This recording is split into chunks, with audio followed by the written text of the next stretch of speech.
तो एक ऐसा आर्टिस्ट जिसके शो पर लाखों में भीड़ आती है, पर कभी वो एक नॉर्मल एथलीट था जिसका सपना था जेवलिन थ्रो में मेडल जीतना, लेकिन एक स्पाइनल इंजरी ने उसका सब कुछ बदल दिया। कब वो स्पोर्ट्स छोड़ के गैंग वॉर्स में शामिल हो गया और कब रैपर बन गया उसे खुद नहीं पता चला। तो ये स्टोरी है हरियाणा के सबसे कंट्रोवर्शियल और सक्सेसफुल रैप आर्टिस्ट की, जिसका नाम है डांडा न्योलीवाला। लेकिन ये कहानी सिर्फ सक्सेस की नहीं है, इसमें एक टूटा हुआ सपना और दो ऐसे कंट्रोवर्सी जिन्होंने रातों रात डांडा को मेन हेडलाइंस में ला दिया। तो चलिए शुरू से समझते हैं कि एक छोटे से गांव न्योली कला का लड़का कैसे बना हरियाणवी म्यूजिक का सबसे बड़ा आर्टिस्ट।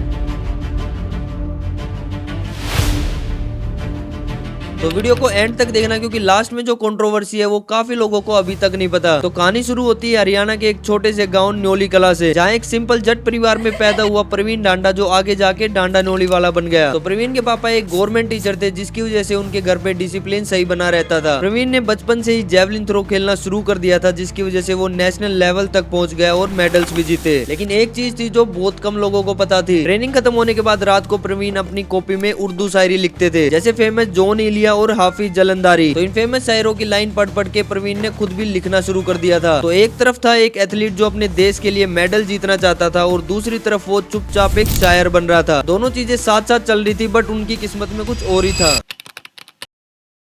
तो एक ट्रेनिंग सेशन के दौरान प्रवीण ने अपना फाइनल थ्रो दिया और जमीन पर गिर गया, जिसकी वजह से उनको स्पाइनल इंजरी हो गई, और डॉक्टर्स ने साफ मना कर दिया कॉम्पिटिटिव एथलीट बनने के लिए। 90% लोग ऐसी सिचुएशन में टूट जाते हैं, डिप्रेशन, फ्रस्ट्रेशन, अब क्या करूं वाली फीलिंग्स में चले जाते हैं। हाँ, और प्रवीण के साथ भी यही हुआ, लेकिन उसमें एक फर्क था। प्रवीण अपने कॉलेज के टाइम गलत चीजों में घुस गया और क्राइम और वायलेंस जैसी चीजों में इन्वॉल्व होने लगा। और कुछ लोगों के हिसाब से प्रवीण ने बवाना गैंग को ज्वाइन कर लिया था, बट ऑफिशियली अभी तक इसके ऊपर कोई स्टेटमेंट नहीं आई है। और ये 2013 के बाद की बात है, जब उन्होंने कॉलेज ज्वाइन कर लिया था। प्रवीण के ऊपर बहुत सारे केसेस भी हुए थे, बट इसका भी कोई ऑफिशियल प्रूफ नहीं है। लेकिन वो खुद इंटरव्यूज और अपने सॉन्ग्स में ये वाली कहानी सुनाते हैं।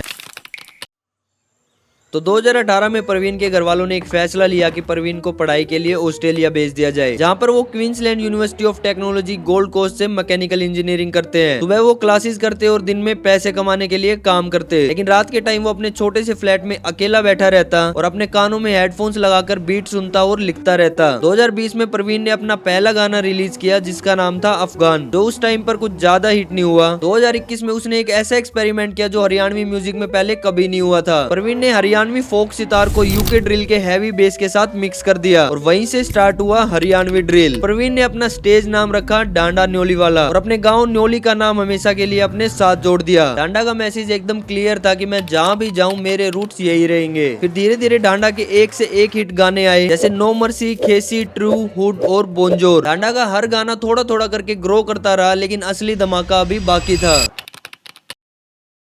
डांडा सिडनी से ब्रिस्बेन ड्राइव कर रहा था और गाड़ी में बस एक बीट घंटों से लूप में बज रही थी, और फिर मन में जो आया डांडा बोलता गया और अपने फोन में रिकॉर्ड करता गया। और अगले दिन सीधा स्टूडियो पहुंचा और उस गाने को रिकॉर्ड किया, जिसका नाम रखा अप टू यू। ये गाना रिलीज होते ही एक्सप्लोड हो गया और मिलियंस में व्यूज आए। हरियाणा के गाँव से लेके ऑस्ट्रेलिया, कनाडा, यूके तक हर जगह ये गाना बजा। यहाँ से डांडा न्योलीवाला सिर्फ एक नाम नहीं रहा, वो हरियाणवी रैप का फेस बन गया। फिर रफ्तार के साथ कोलैबोरेशन हुआ और गाना आया छोरा बाबा का, और फिर डांडा बड़े लेवल कलमकार का हिस्सा बन गया। 2024 में ईगो किलर सॉन्ग और भी बड़ा हिट गया। 2025 में डांडा के लिए शायद ये सबसे बड़ा मूवमेंट था। डांडा ने कोक स्टूडियो भारत के लिए गाना बनाया इश्क बाउला, जो कि बहुत ज्यादा सुपर हिट हुआ। तो एक गांव का लड़का जिसका सपना था इंडिया के लिए मेडल जीतना, लेकिन आज वो इंडिया के सबसे प्रेस्टिजियस म्यूजिक प्लेटफॉर्म पर था। इस सफर में प्रवीण के साथ थी आशा सारन, जो खुद एक डिस्क थ्रो नेशनल मेडलिस्ट थी। शायद ये बात बहुत कम लोगों को पता है कि 8 दिसंबर 2019 को इन दोनों ने शादी भी कर ली थी। एक छोटा सा चैप्टर है कहानी में, लेकिन बहुत इंपॉर्टेंट है, क्योंकि ये दिखाता है कि सक्सेस के पीछे प्रवीण एक ग्राउंडेड इंसान ही रहा है।